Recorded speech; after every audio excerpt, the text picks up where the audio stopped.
The first alert hit while I was still in a hospital bed, half awake under fluorescent lights, with a plastic bracelet cutting into my wrist and a nurse telling me to try to breathe slower. Direct deposit. Change confirmed. I remember staring at my phone like it was lying, because I didn't change anything. I couldn't even stand up without my heart going sideways. I was hooked to monitors, my wallet was in a bag my brother had taken home, and my laptop was locked in a drawer at work. Then the second alert came. Account balance, 4713. That number didn't make sense. 2 weeks earlier, I'd had enough to cover rent, groceries, and the hospital deductible. I wasn't rich, but I wasn't broke.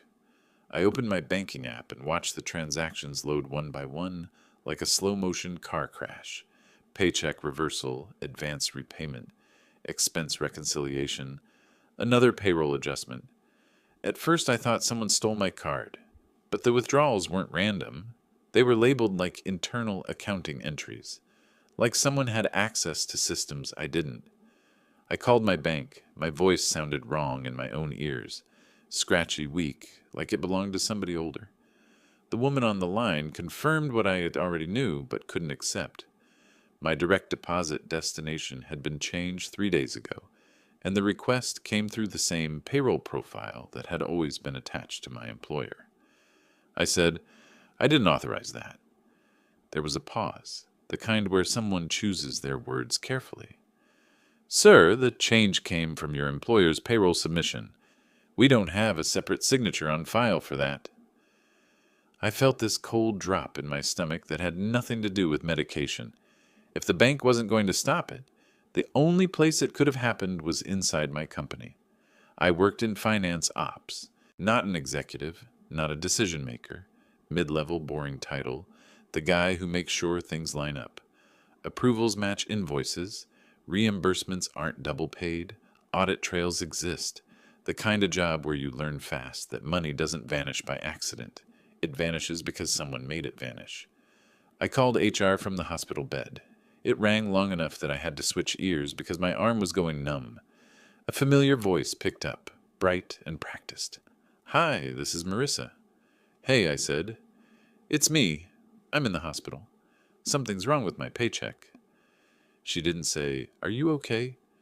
She didn't say, What hospital? She didn't even say my name like a person. She said, Yes, we're aware. You've been out. I blinked. I'm in the hospital. I understand, she replied, still smooth, but you've been unreachable. That made me laugh once sharply, and it hurt my ribs. I texted you from this number. I emailed you. My brother called. My manager knows where I am. A pause. Keyboard clicks. Then, okay. Well, payroll had to process your status appropriately. My status? I repeated. My money is gone. My account is basically empty. I'm sure it's just timing, she said. We can look into it after you're discharged. After, like rent waits for discharge, like the world pauses. I asked her point blank, Did someone change my direct deposit? Another pause, longer this time. Our system shows an update, yes. Who authorized it? I don't have that in front of me. Then pull it up. I can open a ticket, she said, the way you say it when you don't intend to solve anything. But payroll changes are internal. We follow policy. Something shifted in my head then. Not anger, not panic, just clarity. I said, Email me the policy. We have an employee handbook, she answered. It's in the portal. I don't have portal access, I said. Silence. Not awkward silence. Controlled silence. Finally, she said, That's because your account was deactivated when your manager submitted your separation. My what? Separation, she repeated, still calm. Job abandonment, effective last Friday. I stared at the ceiling tiles. One of them had a water stain shaped like a continent. I tried to picture myself abandoning anything while monitors beeped next to my head, and a cardiologist told me I was lucky they caught it when they did. I didn't abandon my job, I said quietly. I'm in a hospital bed. I'm just telling you what's been submitted, she replied. If you want to dispute it, you'll need to contact employee relations. My hand was shaking so badly I had to set the phone on my chest to keep it steady. "So you fired me while I was hospitalized, and you changed where my paycheck went." She didn't answer that directly. HR never answers directly. She said, "You'll get information by email." "Send it now," I said. "I will send what I can," she replied, and I heard that subtle shift, like the call was already over in her mind. "I hope you feel better." She hung up. 2 minutes later, an email landed in my inbox. Subject, status update. It was 4 short paragraphs, written like a memo you'd send about a broken printer. They acknowledged I had been out of office without approved leave. They stated my access had been disabled for security. They said payroll adjustments were in accordance with company policy. And then the line that made my throat go dry. Any outstanding advances and unreconciled expenses have been recouped. I read it 3 times, waiting for it to become less insane. I didn't have outstanding advances. I didn't have unreconciled expenses. I was the guy who reconciled other people's expenses, which meant one of 2 things. Either they were unbelievably incompetent, or they were doing something deliberate and counting on me being too weak, too sick, too broke to fight back. I turned my phone sideways and started taking screenshots of everything: bank alerts, transactions, the email, the timestamps. I zoomed in until the pixels were ugly because I wanted every detail: the date, the reference numbers, the labels. Then I opened my contacts and scrolled to my manager's number. And for the first time since I'd landed in that hospital bed, I stopped asking what was happening to me and started asking who exactly thought they could get away with it. I hit call. My manager didn't answer. I tried again, straight to voicemail. That was when the irritation set in. Not panic, not fear. The kind of tight, focused anger you get when something is wrong and everyone involved knows it, but no one wants to be the first to say it out loud. By the time I was discharged 3 days later, I had exactly 19.62 left. The hospital billing office was polite, but firm. Rent didn't care about medical notes. My insurance portal showed my coverage as inactive, terminated retroactively to the same Friday HR had labeled as my abandonment. That timing wasn't sloppy. It was coordinated. I got home and opened my laptop, the personal one they hadn't locked, and logged into my bank, my email, everything. I pulled statements going back 6 months. I compared them to my last pay stubs, which I still had saved locally because I'm that guy. The deductions they'd taken weren't random. They matched internal accounting codes. Someone had deliberately categorized my wages as recoverable funds. Then I noticed something worse. The payroll change, the direct deposit reroute, had been submitted at 9:14 a.m. on a Tuesday. I was in surgery at 9:14 a.m. There was no version of reality where I could have logged in, authenticated, and approved anything. I emailed HR again, short, calm, documented. I did not authorize a change to my payroll account. Please provide the written approval you have on file. They didn't respond that day or the next. Instead, I got an automated message from Employee Relations inviting me to a status review call. No agenda, no documents attached, just a calendar link. I joined the call from my kitchen table, still sore, still dizzy when I stood too fast. 3 people were already there: Marissa from HR, a man from legal I'd never met, and someone from finance whose title sounded impressive but meant risk control. The legal guy did most of the talking. He said things like administrative necessity and temporary measures. He said the payroll adjustments were standard when an employee is separated with unresolved balances. He said, "We're sympathetic to your situation." The way people say it when they've decided sympathy costs too much. I asked one question. Who submitted the payroll change? There was a delay, not lag, deliberation. The finance guy said that would have been authorized through management. My manager, I asked. Yes. So my manager submitted a payroll change while I was hospitalized, without my consent. The legal guy jumped in. We're not here to debate hypotheticals. It's not hypothetical, I said. It's time-stamped. Another pause. Then Marissa said, We're not saying you did anything wrong. We're saying the company had to act. Act how? I asked. By taking my money? By protecting company assets, she replied. That was the moment I stopped feeling like an employee in trouble and started feeling like a problem they wanted to go away. They offered me a resolution, not reinstatement, not repayment, a hardship advance, a fraction of what they'd taken, conditioned on me signing a separation agreement and a non-disclosure clause. No admission of wrongdoing, no timeline for restoring benefits. Take it or leave it, the legal guy said gently. I left it. After the call, I sat there longer than I meant to, staring at the blank screen. My chest felt tight again, and for a second I wondered if I was pushing too hard too soon. If maybe I should just take the money, recover, move on, but that decision would cost them everything. I started rebuilding the paper trail they thought I couldn't access. First, I requested my personnel file by certified email citing state labor law. They had 5 business days to respond. Then I filed a formal wage claim with the state, attaching my bank records and pay stubs. I didn't accuse, I just documented. Next, I emailed my former manager directly. No emotion. 1 sentence. Did you authorize a change to my payroll account on Tuesday at 9:14 a.m.? He replied 12 minutes later. I followed HR guidance. That was it. No denial. No explanation. I saved it. Then something unexpected happened. A former coworker messaged me on LinkedIn. Someone I'd trained years earlier. We hadn't spoken in months. Hey, she wrote.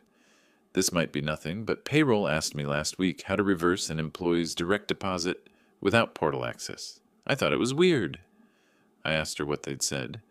They told me legal approved it, she replied, and that the employee was non-responsive. I thanked her and didn't ask for more. She'd already risked enough. By the end of that week, HR finally sent the handbook, a PDF, versioned, dated, buried under policies no one reads unless they have to. I opened it and searched for payroll, then direct deposit, then authorization. There it was. 1 sentence, clean, unambiguous. Any change to an employee's payroll deposit information requires written authorization from the employee, verified through the employee portal or notarized documentation. No exceptions, no emergency clause, no carve-out for administrative necessity. I leaned back in my chair and let the irritation drain into something steadier. They hadn't just treated me unfairly. They'd broken their own rules, and they'd done it while assuming I'd be too tired, too sick, or too desperate to notice. The adrenaline carried me for about a week, long enough to file complaints, organize folders, color code timelines, and convince myself I was fine. Long enough to forget that my body had just failed me once already. Then it hit, not dramatically, not with sirens or another hospital bed. Just a quiet morning where I stood up too fast. The room tilted, and I had to sit back down on the edge of the couch because my legs wouldn't cooperate. That was the moment I understood how close I was to losing this. Not the case, but myself. I was exhausted, not just physically, mentally, emotionally. Every email felt heavier than the last. Every new document felt like one more brick on my chest. Friends started saying things like, "At least you're alive, and maybe it's time to let it go." My brother offered to loan me money, no questions asked. I almost said yes. Almost. But something about the way HR had spoken to me, that calm certainty that I'd fold, kept replaying in my head. They hadn't panicked. They hadn't rushed. They'd acted like people who had done this before and never been challenged. That night, I opened the handbook again. Not to reread the sentence. I already knew it by heart. But to understand the structure around it. I wanted to know why it was there. Who wrote it? What assumptions it relied on. I followed the version history. The payroll authorization language had been added 3 years earlier, after an internal audit flagged insufficient employee consent controls. I remembered that audit. I'd helped prep the data. It had been about fraud prevention, about protecting employees from exactly this, which meant legal knew, finance knew, HR knew, and yet they'd still gone ahead. That was the realization that changed how I approached everything. They weren't confused. They weren't careless. They were calculating risk. They'd decided the likelihood of me fighting back was lower than the cost of following their own policy. So I stopped acting like someone asking for fairness and started acting like someone preparing a record. I documented my medical timeline with discharge papers and admission logs. I requested server access logs through my attorney. Narrow, specific, reasonable. I pulled my email metadata to show when I'd contacted HR and when they'd claimed I was unreachable. I wrote down every conversation from memory, with dates and participants, while it was still fresh. Then I hired a lawyer, not a billboard guy, not someone who promised blood, a quiet employment attorney who asked precise questions and didn't interrupt. When I finished explaining, he leaned back and said, "They touched payroll without authorization?" "Yes." "While you were hospitalized?" "Yes." "And they documented it?" "Yes." He nodded once. "Okay. Then this isn't about wrongful termination. This is about wage theft." That word landed hard. Wage theft sounded like something obvious, like someone slipping cash into their pocket. Not a clean, polite process wrapped in policy language and emails. But that's what it was. The company responded to the demand letter faster than I expected. Suddenly there were meetings, clarifications, offers to resolve this amicably. They framed it as a misunderstanding, an unfortunate overlap of processes. They suggested reinstating part of the money as a goodwill gesture. My lawyer declined. They escalated. Depositions were scheduled. Requests went out for internal communications, and that's when the tone changed. Emails got shorter. Calls got more formal. They tried to limit scope. They objected to producing certain logs, citing burden. They floated another settlement number, higher this time, still tied to silence. I told my lawyer no again. I wasn't chasing revenge. I wanted the record to reflect what actually happened. I wanted it to be clear that I hadn't vanished, hadn't abandoned anything, hadn't consented. They thought I was gone. I wasn't. The deposition of my former manager came first. He looked smaller on screen than I remembered. Tired. He answered questions carefully, like someone walking through a room full of glass. When asked who authorized the payroll change, he said, "I acted on guidance." "From whom?" the attorney asked. He hesitated, just long enough. "HR and legal," he said. When asked if he had written authorization from me, he said no. When asked if he knew I was hospitalized at the time, he said yes. The next deposition was HR. That one didn't go the way they expected. They tried to lean on policy language until the handbook was put in front of them. The exact sentence. Read aloud, slowly. They were asked to explain how their actions complied with it. They couldn't. By the time we got to legal, the atmosphere had shifted completely. What started as a quiet dispute had turned into something else, something that couldn't be smoothed over with an NDA and a check. That night, after the last deposition of the week, I slept for 9 hours straight, for the first time since the hospital. When I woke up, my chest didn't feel tight. For the first time since this started, I knew something important had already happened. They weren't managing the situation anymore. They were reacting to it. The hearing wasn't supposed to be dramatic. That's what my lawyer said anyway. Wage cases usually aren't. They're procedural, dry, paper-heavy. Companies settle quietly because judges don't like employers touching paychecks without permission. But this company had decided to keep pushing. They walked into court confident. Too confident. 3 attorneys at the table, matching binders, practiced smiles. They framed the whole thing as an unfortunate overlap of processes. Medical leave confusion, automated payroll rules, an employee who had fallen out of contact. They said the words smoothly, like they'd rehearsed them. Then the judge started asking questions. Not big questions. Small ones. Narrow ones. The kind that don't sound dangerous until you realize there's nowhere to hide. Counsel, the judge said, flipping through the exhibits. When exactly was the payroll deposit changed? Their lawyer answered immediately. He had that number memorized. And the employee was hospitalized at that time? Yes, Your Honor, but the judge held up a hand. I'm not asking about intent. I'm asking about timing. Yes, the lawyer said. He was hospitalized. The judge nodded, made a note, and turned a page. And you assert this change was authorized? Yes. By whom? Management, acting under HR guidance. The judge looked up. Do you have written authorization from the employee? The room shifted, not visibly, but the air changed. Their lawyer said, the company believed it had authority under... I'm not asking what you believed, the judge interrupted. I'm asking whether you have written authorization from the employee. No, the lawyer said. The judge didn't react. He just kept reading. Then he stopped. Counsel, he said slowly, I'm looking at your own employee handbook, page 42, payroll section.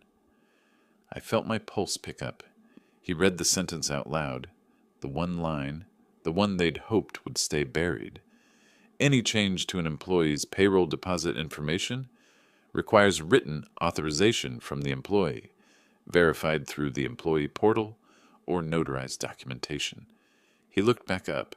Can you explain how changing this man's direct deposit while he was hospitalized complies with that policy? Silence. Not strategic silence. Not legal silence. The kind where everyone in the room knows something has gone wrong. One of the attorneys leaned in to whisper to another. Papers shifted. Someone cleared their throat. The judge waited. Finally, their lead counsel said, Your Honor, the policy was intended to prevent fraud. So was this fraud prevention? The judge asked. No. Was there an emergency exception? No. Was there written authorization? No. The judge closed the binder.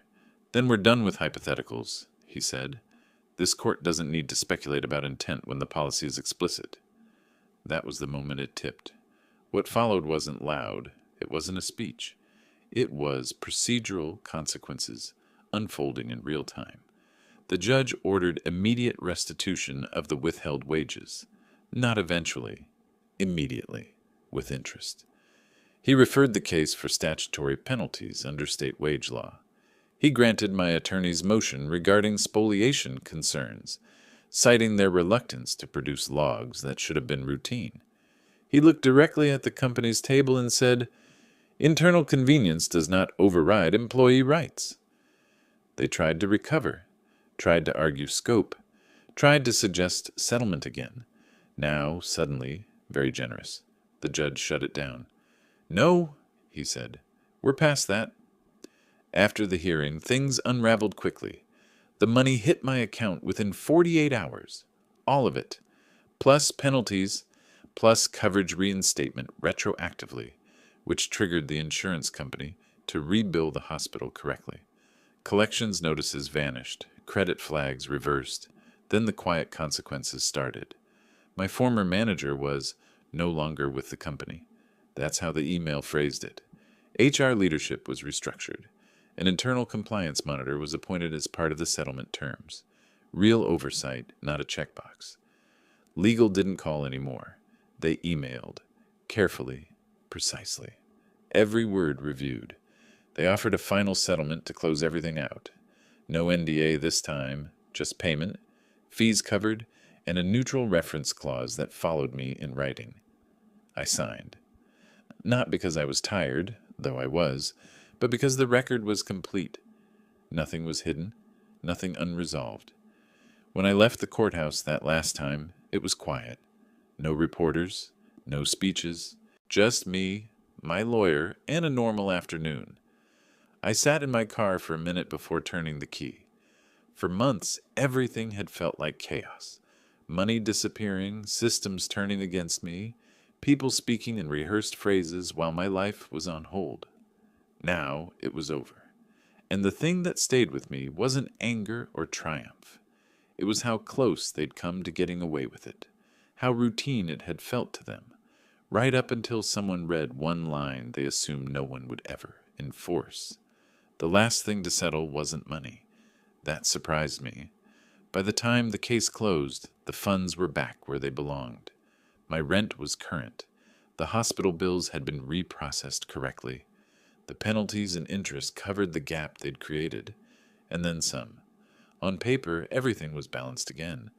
But paper isn't where damage actually lives. What lingered were the smaller things, the quiet disruptions you don't notice until you start checking them off one by one. I spent weeks making sure every loose end was actually tied. I pulled my credit reports and watched the temporary marks disappear. I confirmed my tax records reflected the corrected payroll numbers so there wouldn't be a surprise later. I got written confirmation from the insurer that my coverage gap was voided retroactively, not just resolved. I learned not to trust verbal assurances. Every confirmation went into a folder. Every promise became a document. Not because I was afraid anymore, but because I'd learned how fragile normal life can be when systems decide you're inconvenient. The company didn't contact me again after the settlement cleared. No apology, no explanation, just silence. That silence felt different from the one before. This time, it wasn't avoidance, it was containment. A month later, a recruiter reached out about a role at a smaller firm. During the background process, HR asked if there was anything they should know about my last position. I told the truth, carefully. I said there had been a dispute during a medical emergency and that it had been resolved in court. Then I forwarded the neutral reference letter, signed, stamped, unambiguous. They didn't flinch. I got the offer 2 days later. On my first day at the new job, I sat at a plain desk with a plain laptop and logged into a payroll portal that asked me 3 separate times to confirm my bank details. I remember smiling at the redundancy. I welcomed it. At lunch, someone asked why I'd left my last company. I shrugged and said, "It stopped being the right place." That was enough. Sometimes people think these stories end with satisfaction, with a sense of justice that feels loud and cinematic. Mine didn't. What I felt was quieter.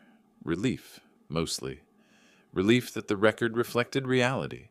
Relief that no one could look at a file somewhere and decide I'd vanished, abandoned my responsibilities, forfeited my rights. Relief that the version of events that mattered, the documented one, was no longer theirs to control. Every once in a while, I think about how close it was, how easily it could have gone the other way. If I'd been sicker, if I'd needed the settlement money faster, if I hadn't known where to look, or how to read policy language, or when to stop talking and start writing things down.